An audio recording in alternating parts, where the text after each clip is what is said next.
सुप्रभात। मैं जगेंद्र राणा। आज की हमारी आध्यात्मिक चर्चा का विषय है विशिष्ट सत्संग शिविर। विशिष्ट सत्संग शिविर। हमारे बुजुर्ग प्रारंभ से ही सत्संग के विशिष्ट कार्यक्रम, विशिष्ट उत्सव, विशिष्ट पर्व आयोजित करते रहे हैं, जिन्हें वे लोग भंडारा कहा करते थे। सत्संग के इन आयोजनों का विशेष महत्व है।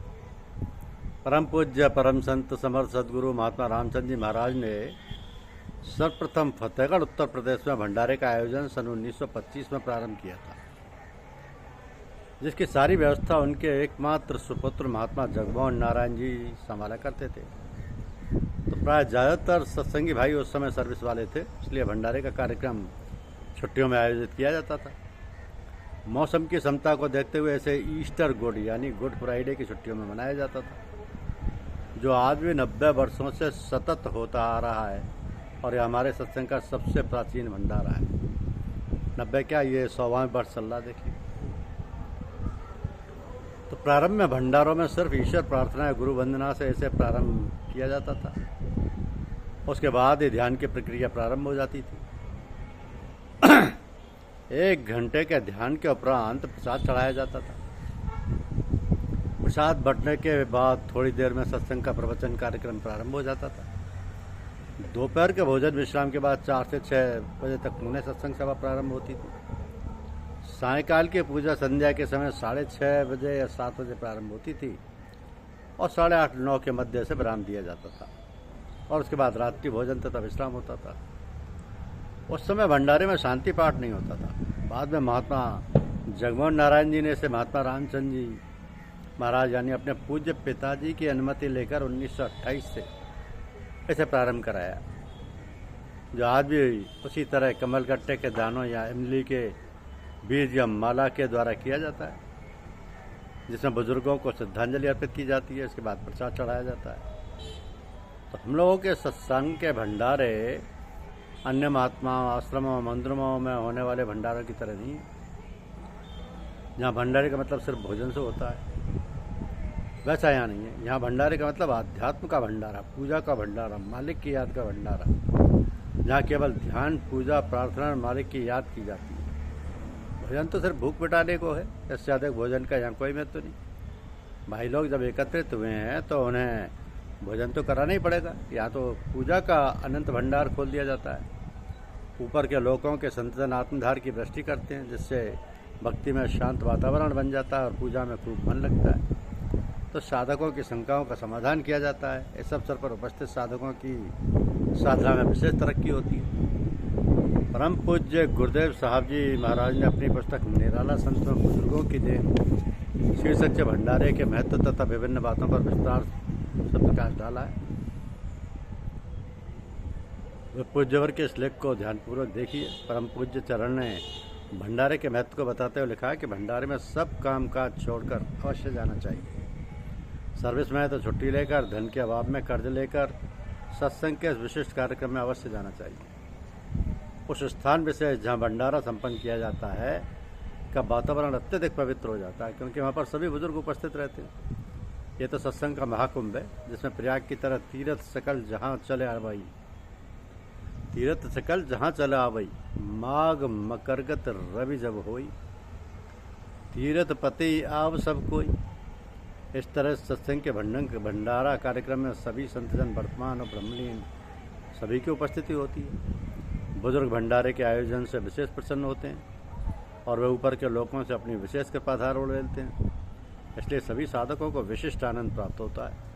उन महापुरुषों के फैज़ से अर्श से फर्श तक विशेष आध्यात्मिक ऊर्जा प्रवाहित होने लगती है और दिव्य ऊर्जा का प्रभाव भवन, जमीन, पेड़ पौधों में समा जाता है, इसलिए पूजा में सबका खूब मन लगता है। असल में भंडारे एक तरह से रिफ्रेशर कोर्स की तरह हैं, जहाँ प्रशिक्षण दिया जाता है, नया ज्ञान सिखाया जाता है, शंकाओं का समाधान किया जाता है, नई ऊर्जा प्रदान की जाती है, सत्संग विद्या में ट्रेंड किया जाता है, प्रत्येक साधक का विकास होता है, उनकी आध्यात्मिक उन्नति होती है, उनकी साधना दृढ़ हो जाती है, विश्वास पक्का हो जाता है, ईश्वर पर भरोसा उत्पन्न हो जाता है। तो भंडारा समाप्त होने के बाद घर वापस आने को मन नहीं करता, तमाम भ्रम मिट जाते हैं, नए नए अनुभव मिलते हैं, सब भाइयों से मिलना जुलना हो जाता है, वर्ष भर के लिए नई ऊर्जा मिल जाती है, अभ्यास में मन लगने लगता है, चारों ओर आनंद की लहरें प्रवाहित होने लगती हैं, ऊपर के लोकों से बुजुर्गों का फैज जारी रहता है और उस आध्यात्म गंगा में स्नान का फल ही अलग है। जीवन में आनंद बरसने लगता है। तो भंडारे के इस प्रभाव को सीधे अपने घर तक ले जाना चाहिए, बीच में कहीं रिश्तेदारी या दोस्तीदारी में नहीं रुकना चाहिए।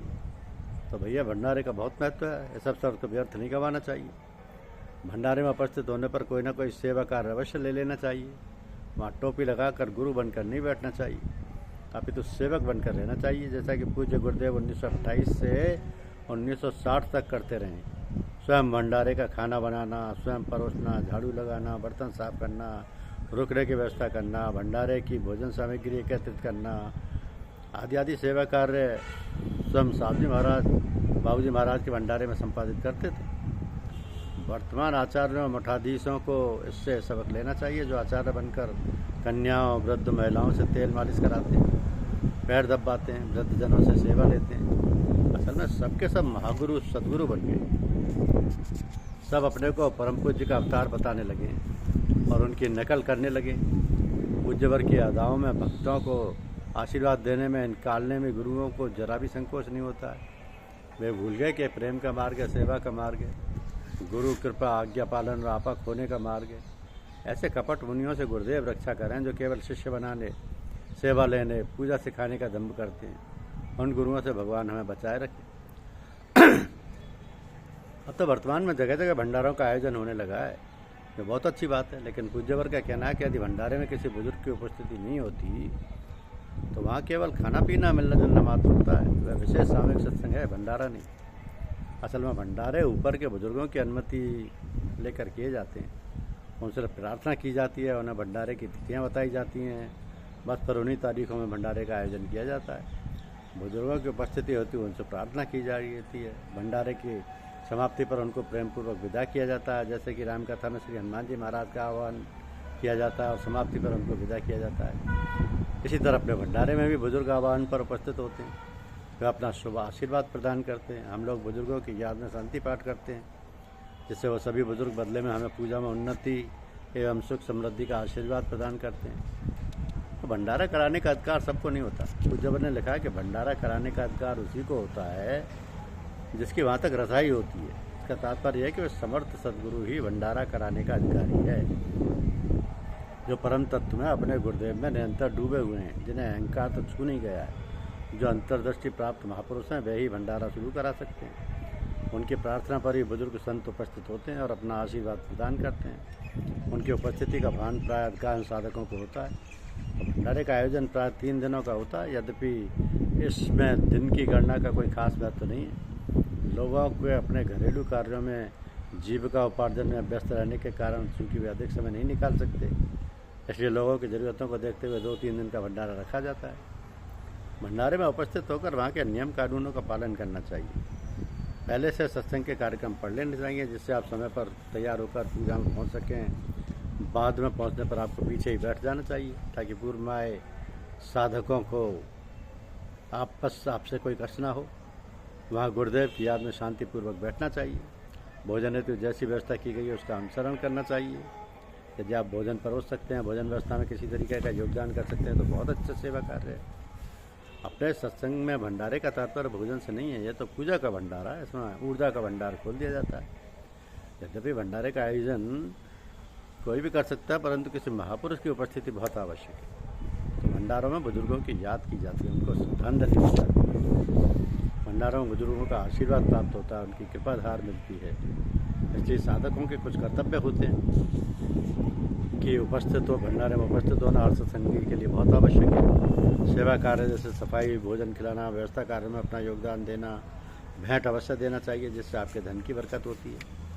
भंडारे में पहुंचने पर वहां का सत्संग कार्यक्रम याद कर लेना चाहिए और निश्चित समय से पूजा पंडाल में पहुंच जाना चाहिए। पूजा हेतु धोती कुर्ता पाजामा पहनना चाहिए, क्योंकि ये वस्त्र ढीले ढाले और हर तरह से सुविधाजनक है। पैंट पहनने से पेट कसा रहता है, जिससे सुखपूर्वक बैठने में दिक्कत होती है। पैंट वाले लोग प्राय खड़े खड़े लघु शंका करते हैं, जो अनुचित है, क्योंकि पेशाब के छींटे आपके पैंट पर पड़ते हैं, जिससे आपके वस्त्र शुद्ध हो जाते हैं। पूजा पंडाल में पंक्तिबद्ध बैठें, धूम्रपान ना करें, मोबाइल स्विच ऑफ करके रखें, सत्संग के दौरान समाचार पत्र ना पढ़ें, ज़्यादा उत्साह हो कि सत्संग समारोह में छोटे बच्चों को ना लाएं। भंडारे में स्थानीय लोगों, परिचितों, मित्रों, रिश्तेदारों के घर ना जाएं, बल्कि उन्हें सत्संग स्थल पर आमंत्रित कर आध्यात्मिक लाभ पहुँचाएं। अभी तो कहा जाता है कि सबका सब विधि हो कल्याण, सबका भला करे भगवान।